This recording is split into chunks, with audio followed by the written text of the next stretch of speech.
Hey, what up, though, guys? It's your man Dale again with another episode.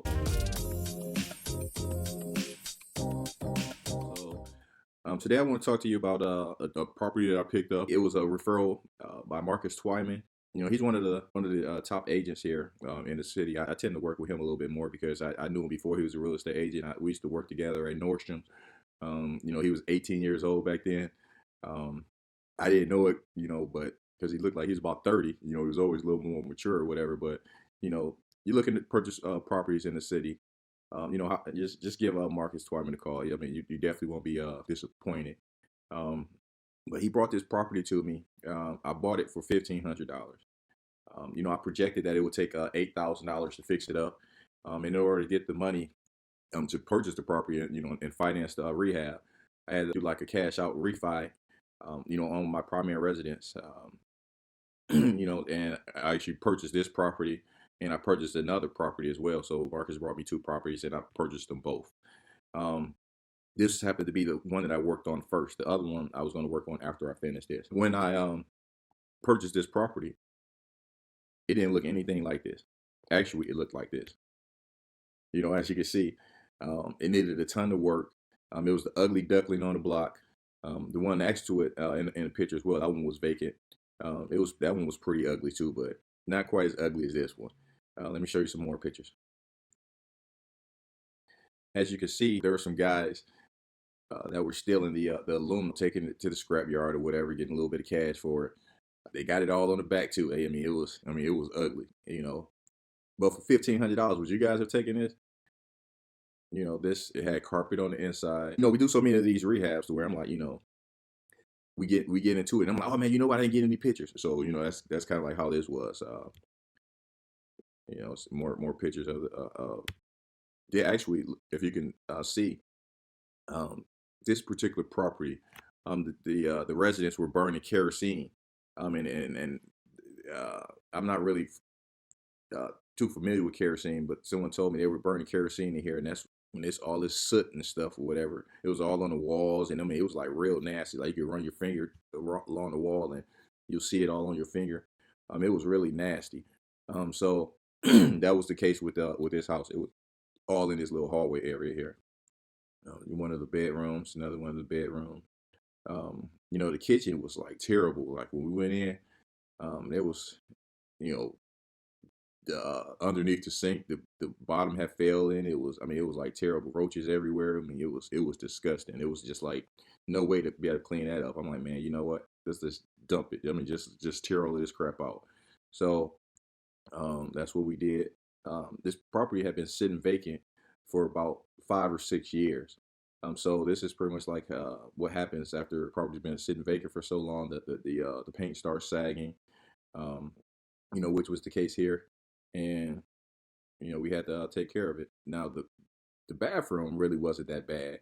It didn't really need that much work. All we just did a little cleanup in the bathroom.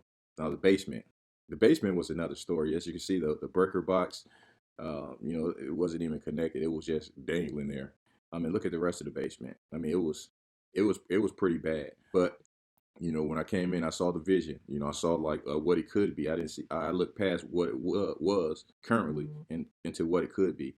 So, um, I saw the vision. So as you can see, this is where the rehab is beginning. This is the kitchen.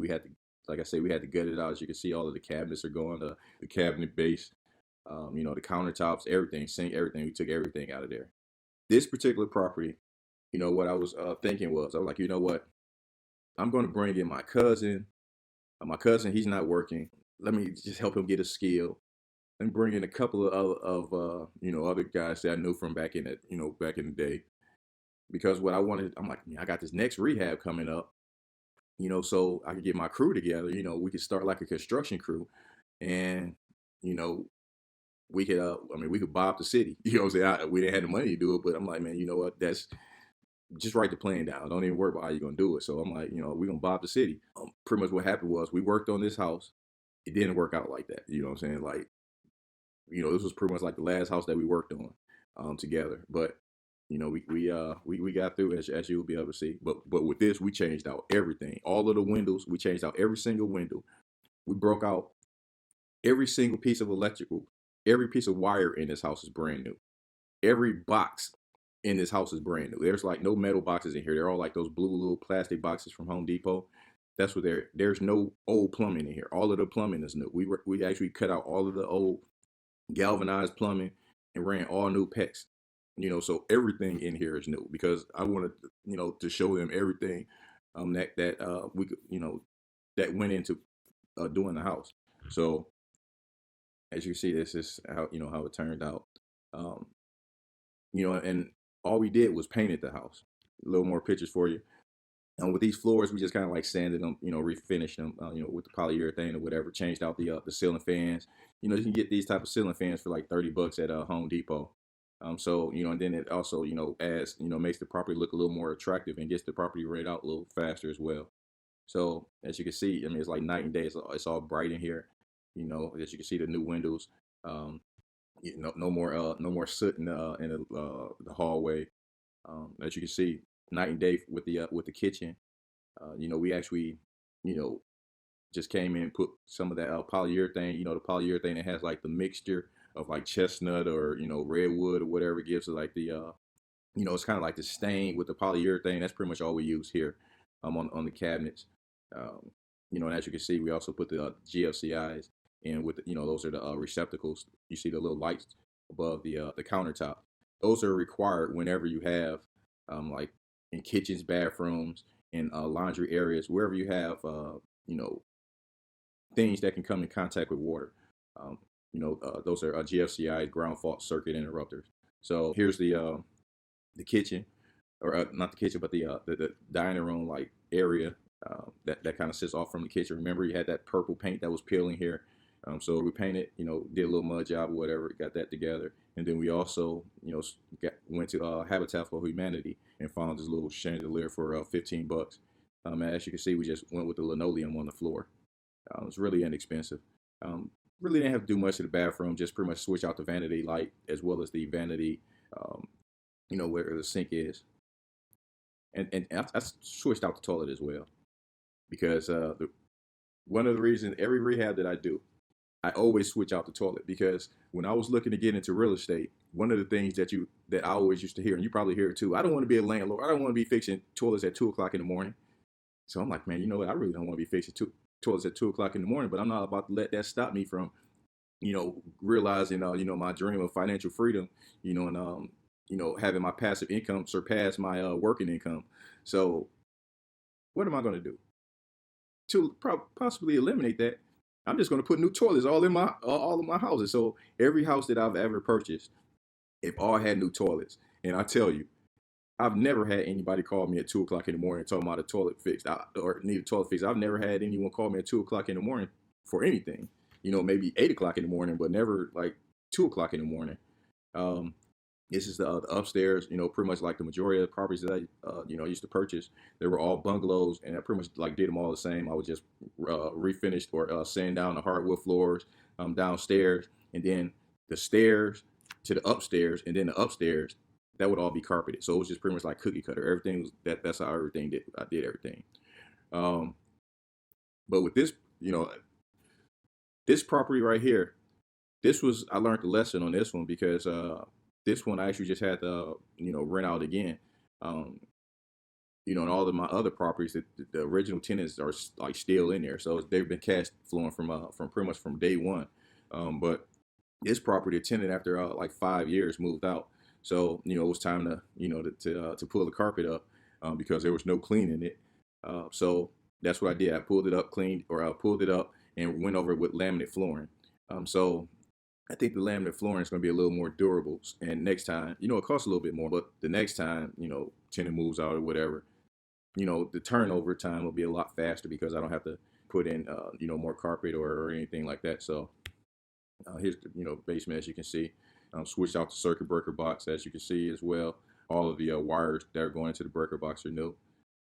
Everything's labeled. So for this project, we projected, $8,000 rehab budget. We went over by like 9 grand. Actually, end up costing a little over 17,000, and required a little over 2 months of work. Um, and then also, after that, it took us a little less than 2 weeks to get it rent out for $750 a month. Now, I spent way more money on this property than I actually needed to because, even with the plumbing, man, this was like the first time I actually did like the plumbing job myself and stuff, and it had like little fittings. I was buying brass fittings, whereas I could have just went and bought some plastic ones. But I'm thinking like, man, you know what? I got these crimp tools. I'm gonna be crimping, and it's gonna crack that. So I need to get the brass stuff. So the brass, I could have got like 10 of the plastic ones for the price of one of the brass ones. So now I use the plastic ones now. But that was a lesson learned. That could have probably saved me, 300 bucks or so. And then I was buying a lot of stuff from Home Depot, but now I know you go to like the electrical supply stores. You go to the plumbing supply stores because they're a lot cheaper than the Home Depots out there. But I learned quite a bit on this property, um, and the property that came after this, I learned even more. Actually, you saw the before and after pictures. There was an investor that came over who saw the construction process and how it ended, and he was like, "Man, you know what? That other house that you purchased that you haven't started rehabbing on, you can do like what you did to that house or this house to that house. I'll pretty much buy it from you like right now." So it sounded tempting because I'm like, man, you know what?